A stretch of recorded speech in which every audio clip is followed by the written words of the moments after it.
And Sportsfan Radio returns with a very important topic, and that is run it straight. And we've got no one better to talk to us about it than neurophysiologist Professor Alan Pearce from Swinburne University of Technology. Good evening, Doctor Pearce, and welcome back to the program. G'day guys. Al's good enough. Don't need to worry about the formalities. Well, I've got to call you something other than Professor because that's me. Oh, that's true. That's right. Doc. All Doc will right. do. So run it straight. It's a phenomenon that just seems to have appeared out of nowhere. Although I did read somebody saying that it's been played as a decades old sport. I don't know whether anybody else is agreeing with that. I think that's more of the hype than anything else, but seems like a very dangerous game, Al.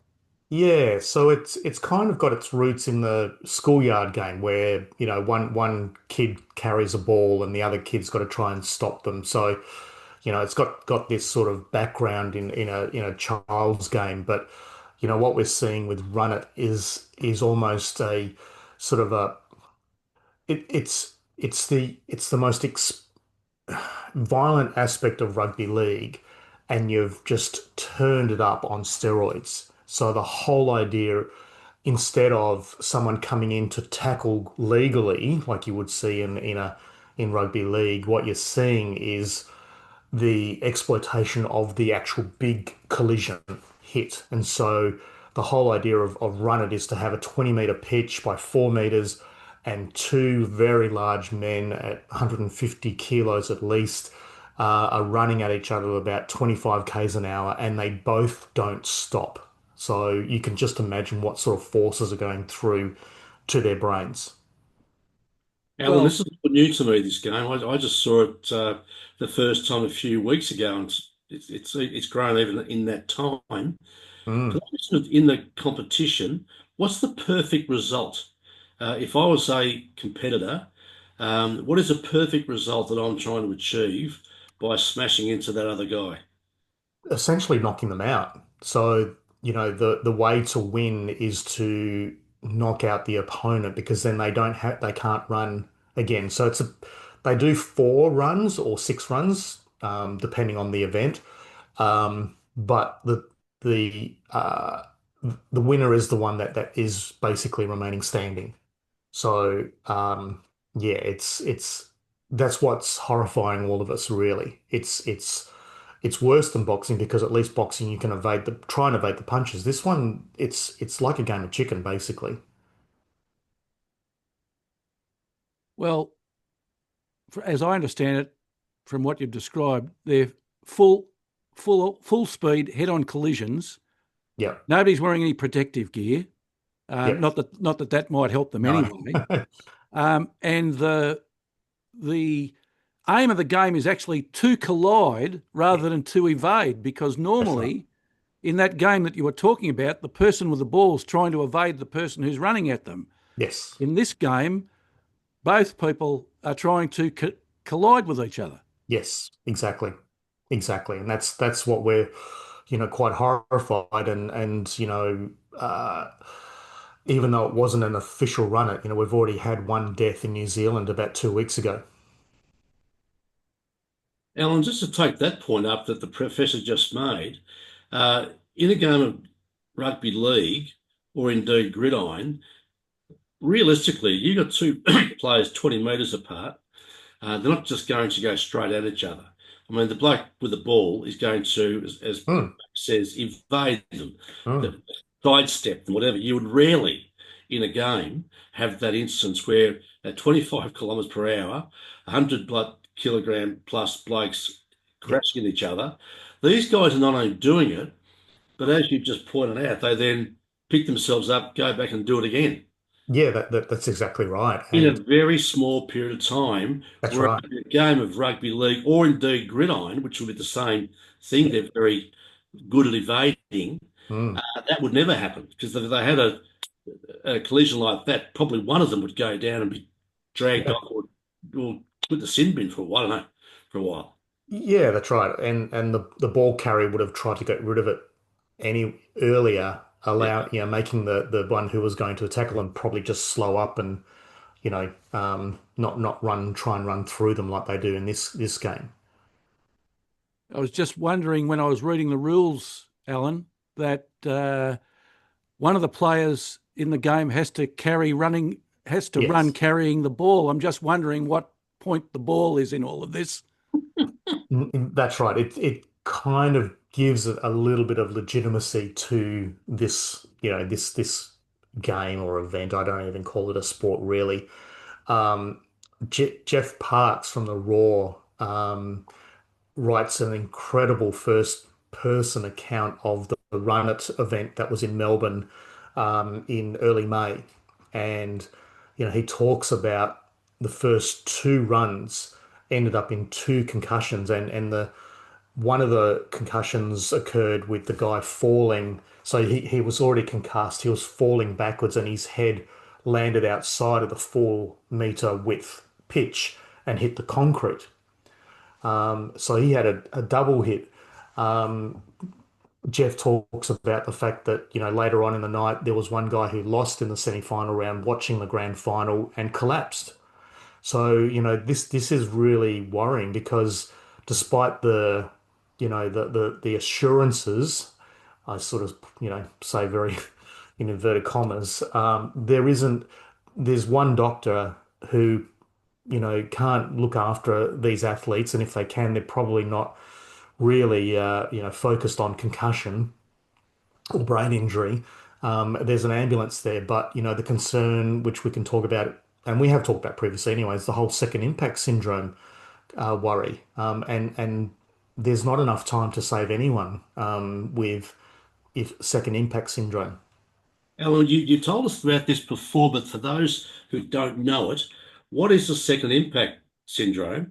And the first thing, of course, you're thinking of is that this is a fourth and fifth impact in a very short period of time. So, Mm, can you that's tell us right. about that? Yeah, so second impact syndrome is a rare condition where normally you find it in contact sports where someone may have had a significant hit and, essentially the brain is now in a vulnerable state. There may or may not be any concussion symptoms. A lot of the cases that have been reported don't necessarily discuss the first hit that has set the brain up into a vulnerable state biologically. So when you get a hit to the brain, the brain cells will stretch and shear, and then that releases a whole bunch of molecules and neurotransmitters, and basically the system's sort of running on sort of disturbance, and but if you get a second hit, then the brain can swell very, very quickly. And that second hit can be, within minutes or whether it could be half an hour later. We've got cases of second impact syndrome, someone being hit 4 days later and ending in death. And it is a catastrophic injury. So, as you said, John, these guys are, doing three or four or six runs. They may have already been concussed, but not know it or not say anything. If they're in that sort of age group of young adulthood around 20, 21, 22 years of age, or even 18, 19, that's the window that we're concerned about. And I'm really worried that we're going to have another death or more deaths because people are not aware of second impact syndrome. Mark, it seems to me that this is second impact and this is a fourth or fifth. Isn't there almost a guarantee that at some level the player's either suffering a concussion, which they may or may not even know they've got, but Mm. they've almost certainly got some trauma to the brain? Ah, without a doubt. Without a doubt, there'll be, you know, trauma to the brain in some respects. And, um, you know, part of the problem is that we may not know what that is for a number of years. Um, the second impact syndrome is something that happens very quickly. But, if you're, if this event, expands and you know, you get these guys doing a competition in Sydney and then they come down to Melbourne and then they go across to Perth or they go to New Zealand or, these guys want to go to the UK, they want to go to America. Um, it means that these guys are going to be, yeah, subjecting themselves to multiple hits and that increases the risks of cognitive impairments, movement disorders and CTE. Well, the other thing, Alan, is that you've discussed on this program before that you don't need a hit to the head to have a concussion or a brain injury. That's right. So, one of the things that the organizers say is, oh no, we don't have any hits to the head, so it's safe. George Burgess said that on the project, and the founder of Run It was on Triple J Hack and said, we make sure that they're safe hits, and I'm like, there's no such thing as a safe hit, because they don't. But as we know, you just get a big hit, the impulse force will travel to the brain, and that moves the brain tissue, and that's what we're worried about. And I guess on top of just that, this sudden stopping of through the collision, the brain will still keep moving in the direction, just like if you're in a car crash, you still keep moving and then you move back because you're in the seat belts. Your brain still moves, so sort of has to suddenly decelerate and then it goes back the other way. So, I can't imagine what sort of potential damage is occurring in the brain with these events. Alan, you told us before, and it's worth repeating that there is a connection between concussion and CTE, but they're not the same thing. Yeah. And just explain that. Yeah, that's right. So what we're seeing with, well, most people obviously, see concussion with the sports and all that, and we know that it's a disturbance of the brain. So when you get concussed, you're confused, you're dizzy, you're nauseous, you've got headaches, slurring your words, you can be irritable, angry, some start crying. So they're all the real obvious signs. But with CTE, what we're now finding is that CTE is a it's a brain disease relating to exposure of multiple small hits. So when we talk about people who've been diagnosed in post-mortem with CTE, they may have only had three or four concussions, but they played for 15 or 20 years and probably have racked up 20 to 30,000 hits over their career. And that's what leads to this brain disease, which is kind of similar to Alzheimer's, but it starts in a different part of the brain. And that's how we identify CTE. And it is now showing the evidence in the last sort of year is now showing us that it's due to exposure risk rather than just pure concussions.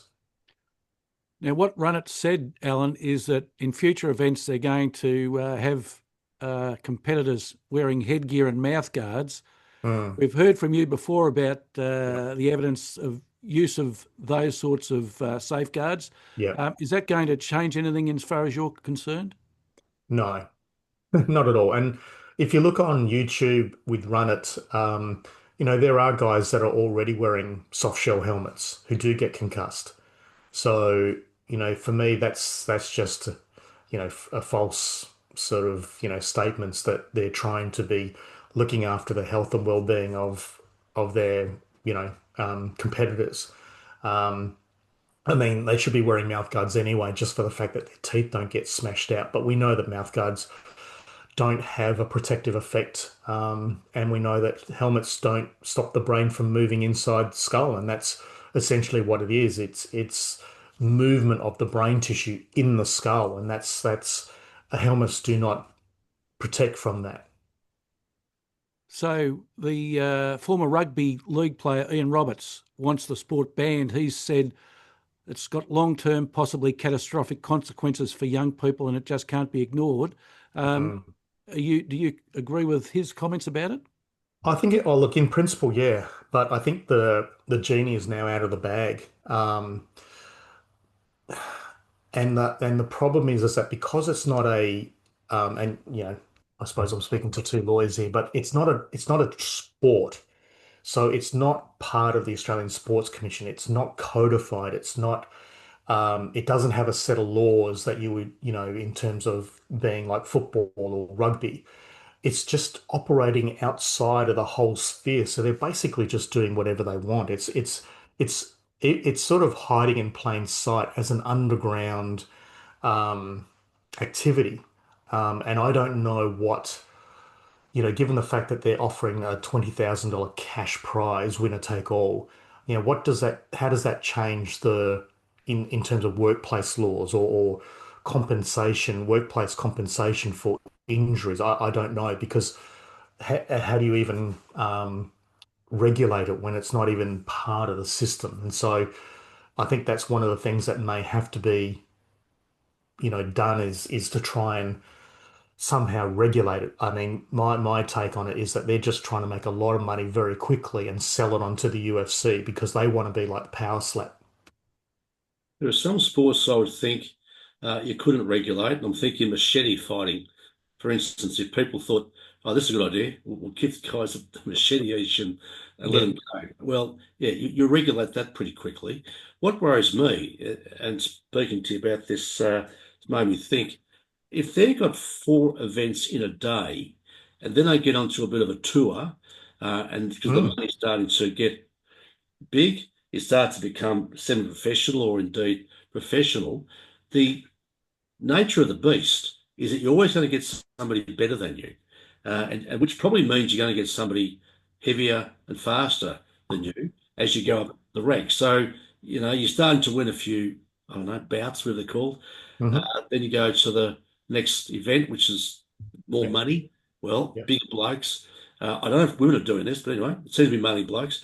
But then eventually you're going to get knocked around a bit. That is just Yeah. inevitable because that's just the way of the sport. Oh, yeah. There's Yeah. going And to be a lot yeah. of people who are just abandoned by the wayside over this sport. You're going to wake up in a couple of years, 10 years, I don't know, time, Mm. and this is a slow burn, this CTE, and Yes. we stood by and let it happen. I mean, I'm not a, I don't think I'm a wowser, but this to me is going to really hurt people, Mm. families, long term.